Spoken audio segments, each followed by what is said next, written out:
এই এলাকার কৃষিজীবী সবাই, কৃষকদের তাদের পণ্যের যেন সঠিক মূল্য পায় সেরকম একটা ব্যবস্থা যেন হয়।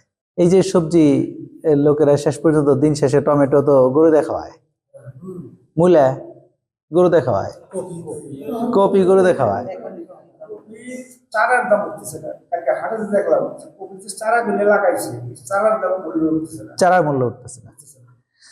অথচ আপনারা দেখবেন যে এই কপি, এই পেঁপে, এই কাঁচামরিচ এগুলো কিন্তু বাংলাদেশ থেকে বিদেশে যায়, প্রত্যেকদিন কার্গো ভর্তি করতে করে করে যায়। কিন্তু এইটার জন্য কোনো ইপিজেড নাই, এক্সপোর্ট প্রসেসিং জোন নাই।